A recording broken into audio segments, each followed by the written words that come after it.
past, a man's livelihood depended on the skill of his hands. Now these functions have been replaced by machines to his unquestioned betterment. But what of the satisfaction work with his hands once brought?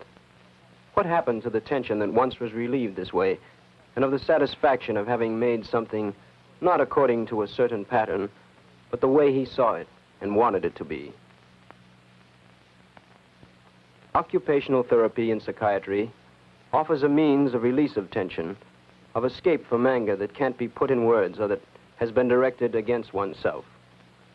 Then, too, a patient has a chance to make something in which he can take pride. This helps the patient and helps in psychiatric treatment and understanding. The objects made and the way they are made reveal what the patient may not know of himself, or if knowing, cannot express.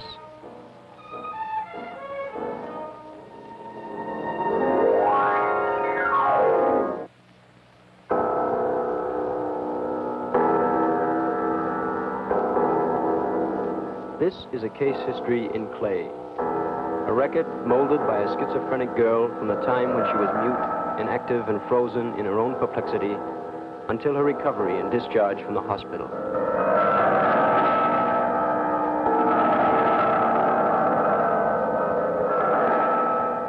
First, her history as it was discussed with the occupational therapist by the psychiatrist. Let's review this patient's case before we discuss her progress in occupational therapy. Jane is 27 and has been hospitalized for 2 months with a diagnosis of schizophrenia. She is a college graduate, married, and has no children. Since the time she was admitted, she has not spoken, and she's fed with difficulty. With some persuasion and coaxing, she will dress herself, and she will attend occupational therapy. If undisturbed, she will maintain the same position for hours at a time, paying no attention to anything transpiring about her. Her behavior is somewhat unpredictable.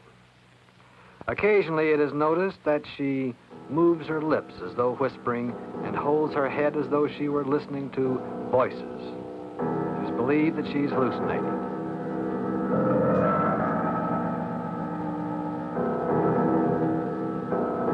All right, Jane, let's try again.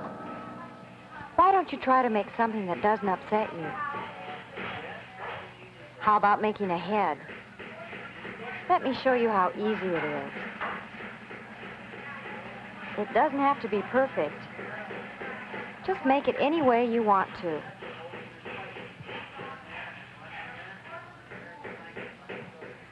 Look, it won't win any prizes, but it's good enough since I enjoyed making it. Go ahead. Give it a try.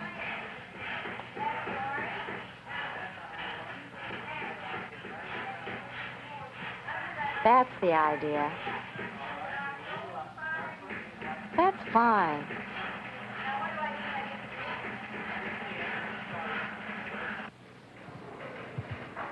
That's all right, Jane. Sometimes we can't help destroying what we make. We'll try again.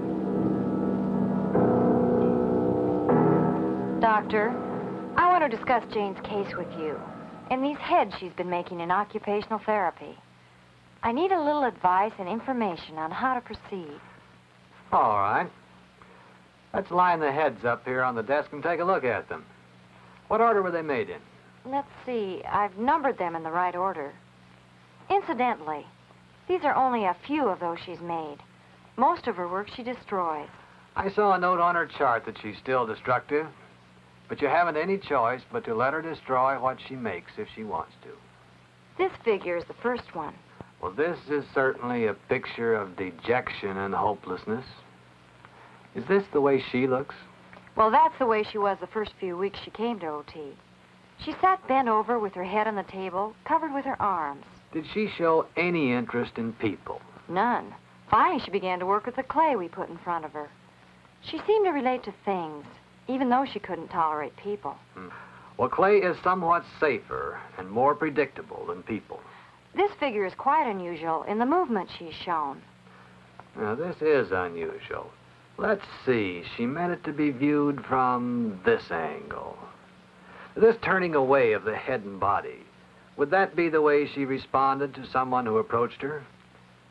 That's right. At first, any time you spoke to her, or even looked at her, she'd turn her head away as this figurine does. Now, these were made last week. Say, this is better. Here she's dropped her hands to the neck. And in this last pose, the head's held upright, even though the figurine is still faceless. Does it strike you that these figures are of infants, or at least young children? Yes. I believe these last two are of children. According to the history, as a child, she was very shy. She didn't mix with other children and seemed dissatisfied with herself. Do you have any idea why? I don't think the girl was ever at ease with anyone. She felt that people were as critical of her as she was of herself. This feeling was aggravated by an episode that occurred when she was 7 years old. She'd made a drawing when she was in the 2nd grade and brought it home to show to her mother. Jane, where's my little girl? Will you turn that thing down for a minute? Where's Jane? Huh? Our daughter Jane. You do remember we have a daughter. Don't be sarcastic. How should I know where she is? Well, did she come in from school? I think so.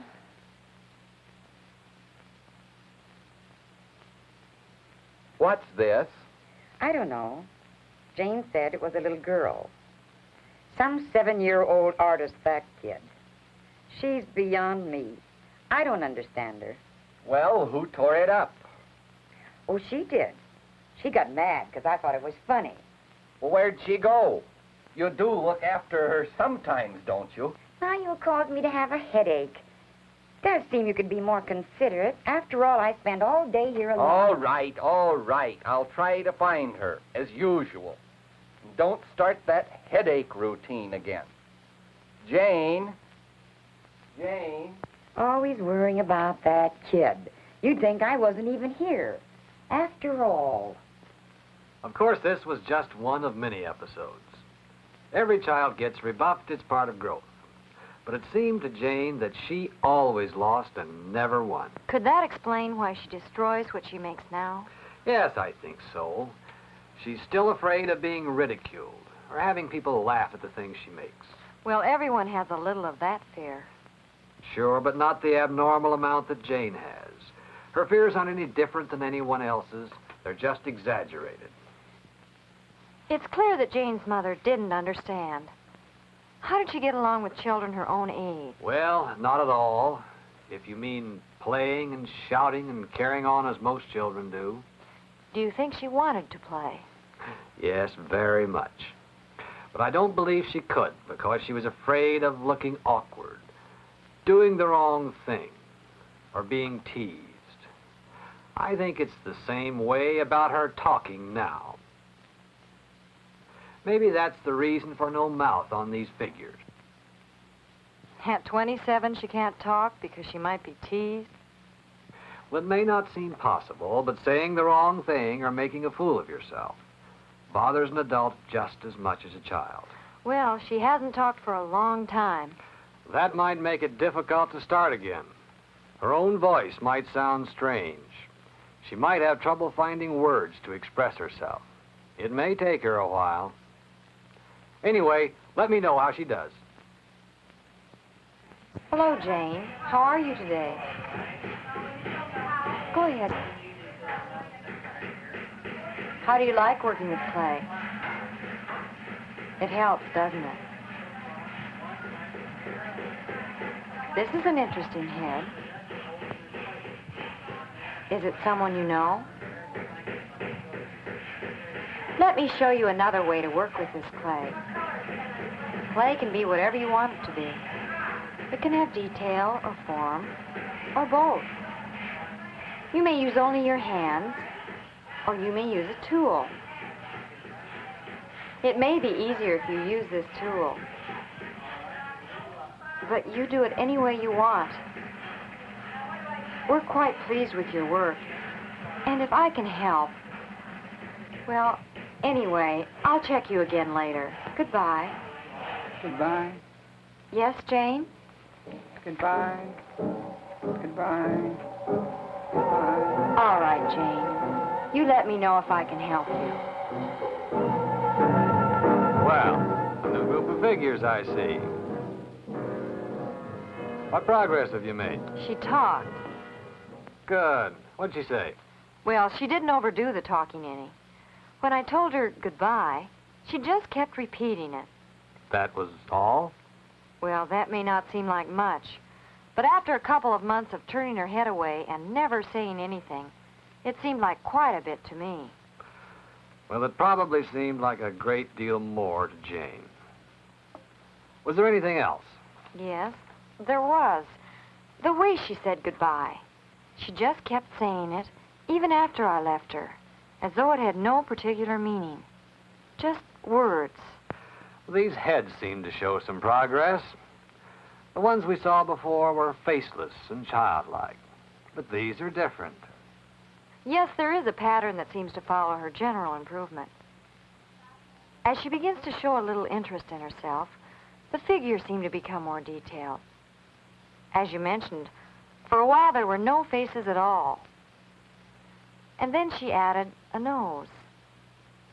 In another group, she added a nose and ears, and then a mouth.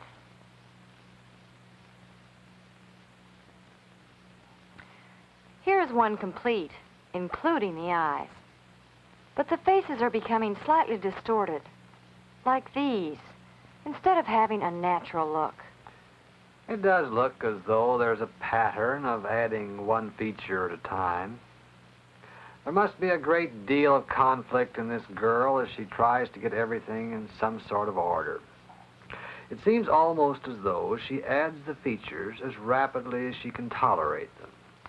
You mean she's trying to get things straightened out within herself? Well, something like that. For many reasons that we don't know, this girl has become more and more perplexed and puzzled about herself and other people. She's made numerous attempts to solve her difficulties, and she's failed. As a result, she has lost the self-confidence she needs to try again. I can sure agree with that. On the other hand, the distortion shown in this head may be how Jane appears to herself. But if she thinks her own face is so misshapen, can't she just reassure herself with a glance in the mirror? I'm afraid it's not that easy. Any more than a person who's afraid that he has heart disease can check his own pulse and stop worrying. Then when she destroys the heads, she might be trying to destroy her own fears about herself. Either that or what she hates in herself. Doctor, I have another thought about these heads. When she left off the ears, it was at that time I talked to her, and she didn't seem to hear. Did she respond in any way? No, she didn't. Not to me, at least.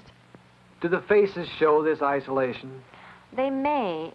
It seems that as she's become a little more responsive, she's added features to the faces. I believe she's improving. Maybe that's just my hope. I don't know. Well, I think she's better. At least she's better organized. But I wouldn't push her too fast. It took her 6 months to be able to speak to you. I'd leave her alone for a day or two. But why?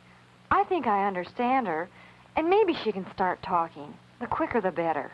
Perhaps you do understand her, but she doesn't understand herself yet, and your enthusiasm could frighten her. Remember, there hasn't been any emotion in these faces yet, and any added emotion's the one thing for which she is least ready. All right. I'll wait. The next conference is scheduled in 2 weeks? Right, in 2 weeks. Hello, Jane. How are you this morning? This is fine. Do you feel like talking a little? I'm sorry if I upset you, but I thought maybe I could help. Well, maybe it would be better if I left you alone and came by again later. I'll just sit here a minute. Is there some reason you can't talk, Jane? You seem frightened. I'm afraid. Afraid, Jane? Of what? Oh, I don't know what I'm afraid of. I think it's people. What people? I don't know. They're all like that inside. Not all people, Jane. They're all laughing. They read my mind and do things to me. Maybe working with this clay will help. What are you, anyway? Another psychiatrist trying to make me talk? No, I'm an occupational therapist. I don't know what that is, and I don't care what it is. All you do anyway is go off and laugh about what I do. I'll stop by again next week, Jane. Hello, Jane. I see you're working on a belt. Will it bother you if I sit with you for a little while? I don't care. Stay or go. That's up to you. I'll stay. What did you say you were supposed to be? I'm an occupational therapist. What's that?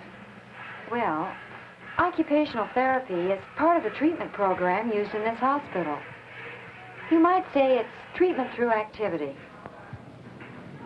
Treatment through activity? Well, I suppose everybody has to do something. That's what they've always told me. Well, you're certainly doing well with that leather. Are you making fun of me? No, Jane, I'm not. I think you're much better. How could I be better when I've never been sick? How's Jane been doing? Better. She talks a little, but she's pretty angry. Bring me up to date. Well, she's very skeptical of people. She thinks they laugh at her, and she says that inside, they're all like this. A rather frightening prospect to see this in everyone you meet.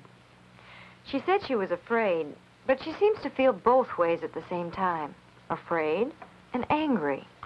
You know, one incident that may have given her a basis for her doubt about people occurred in her teens at a dance. Boy, did you ever let me get stuck. 5 dances I walked around with her. Shut up, she'll hear you. She's your date. Why didn't you come and get me? She's stiff as a board. Forget it. You'll survive. I've had her all evening. I doubt that Jane ever really recovered her self-confidence. In any event, she never attended another dance. Probably the most upsetting thing was that she thought she was being accepted, and then she found she was only being tolerated. What did she do then? Draw into a shell? Yes, superficially. She showed no interest in any of the social affairs attended by the others in her age group. But at the same time, in her daydreams, she was the opposite and was popular and the belle of the ball. The daydreams, of course, were quite safe, too safe, because she turned more and more to imagination and less to reality. Not because she wanted to, but because she was afraid to do otherwise. That's right. But there must have been a lot of hate and anger along with her apparent resignation, judging from these heads at least.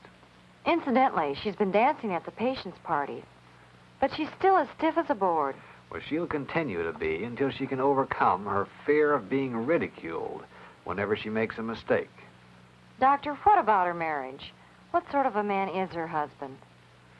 Well, let's see if we can find him here in these other heads on the tray. As it frequently happens, Jane married a man temperamentally her opposite. He's outgoing and bluff, and he doesn't have the vaguest idea what makes Jane tick. Well, I can't find him here, not from the impression he made on me when I talked with him. I wonder what attracted them to each other. Well, each had something that the other lacked. Her husband mistook Jane's reserved, sophisticated, and cold exterior for total self-confidence. Jane found in him an individual unbothered by life's subtleties. He responded only to the obvious. In other words, Jane's husband was pretty relaxed and not real sensitive to other people's opinions. Yes, he was comfortable with people, just as she had always wished she could be. These two heads may reflect some of their differences, but what Jane overlooked was the fact that being undisturbed may merely be evidence of being unaware. I see. Their wedding is a good example of what I mean. Do you have the ring, sir? Ring? The wedding ring. Oh, sure. Here you are. I bought it this morning. I can't get it on. It looks like you might have asked me about the size. Say, that's quite a meat hook you got there. Meat hook? Mitt, hand. Here, use this one of mine. We'll have to get down there and get you a bigger one. Shall we begin? Yes, sir, preacher. Let's get started. I've got a lot to do. The husband told me this story. Says she brings it up whenever she's mad at him. The husband isn't too sensitive to Jane's ideas or feelings, is he? No, but he did help her over many a social hurdle by breaking the ice when they met people. Actually, he's very fond of Jane and quite tolerant of her peculiarities. By the way, she asked me for advice the other day, and the question was quite unusual. What'd she want to know? She wanted to know how to make a happy face. How to make a happy face. Well, that's a pretty fair question. What'd you tell her? Well, it went this way. Hello, O.T. I see you're back again checking up on me. No, Jane. I just wanted to see how you're doing. There's a difference? Yes, there's a difference. You see, I'm here to help... Okay. Don't get mixed up trying to explain it. Anyway, there's one more face I want to make. And maybe even you can help. How do you make a happy face? Oh, well, I guess you just... make a smiling face, I guess. You don't know either. Any fool can smile. Just make what you think a happy face should be. Suppose you don't know what it is. Then what do you make? Don't know what it is? Yes. Suppose you don't know what happiness is. Oh. Don't get to thinking about it, or you may need some clay, too. That would be something. One O.T. working on another O.T. Yes, it sure would, Jane. Well, she did give you quite a going over. It seems the anger she's been taking out on the clay is directed at you now. I can see that all right. You can expect Jane to try her hostility out on you for a while. How did the happy face turn out? Here it is. Jane didn't break it. Unfortunately, it was broken while it was being fired. What do you think? I think it is a happy face. How's the belt going, Jane? Oh, hello, O.T. Belt? I finished the belt. Who's confused now? This is a billfold. Very good. Let me show you how to handle this tool. Always got to find fault, don't you? Don't you want me to show you the belt I made? You're supposed to ask me, you know. I'm the patient. You're the O.T., right? Right. I'm sorry. Where's the belt? You probably thought I cut it up, but I haven't. Here it is. This is very attractive. Well done, Jane. You know, I'd like to keep this belt. It's the first thing I've ever done that turned out right. And 27 years is a long time to wait to do something right. Did you ever think of that, O.T.? Think of what, Jane? How it would feel to fail at everything you tried for 27 years. No, I guess I haven't. That's why I want this belt. And I want to wear it when I leave here. How about the figurines? Do you want those? No. They remind me of something I can do without, I hope. In fact, I don't want any more clay. I don't want to see the heads again, and I don't want to talk about them. Got it? I understand. I doubt it. You must get pretty mad at me. But I guess you understand that, too. Anyway, I need to start typing again, if I'm ever going to get out of here and back to work. Could you arrange it? Unless you think it's too much trouble. I wonder why I always have to add a crack like that. I'll get you the typewriter. Use it any time you want. I'll be around next week. I'm a little slow, but I'm gaining. They've got me typing up diets. That's about the dullest, or as they say here, the least disturbing stuff they could find. I hear you were home over the weekend. How did it go? Oh, I was a little on edge. In fact, I was ready to come back Sunday afternoon. Imagine wanting to come back to a psycho ward. Well, you've been away from home quite a while. 18 months. No wonder everything seems so strange. Anyway, I called my boss, and my job's waiting for me. Good. What did your husband think about your feeling better? Oh, he thinks I'm fine, but he thinks everyone's fine. I told him he ought to be an OT. That's fine.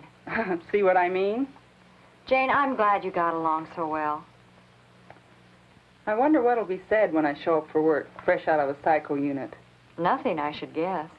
Oh, there'll be some remarks, which I hope I don't hear. Remarks? Yes. They'll have to whisper a little, and some fool will have to giggle. They'll tiptoe around for a few days until they get tired of waiting for me to do something odd. Well, Jane's getting along quite well at home and at work. How was it when she first got back? As she so correctly guessed, they were unsure of her at first. But it wasn't long before this was all forgotten. According to Jane, it went this way. And would you type this up, Jane? You're finally acting like a boss again. Work, work, work. Say, you know, I forgot all about your being in the hospital. As the OT always said, that's fine.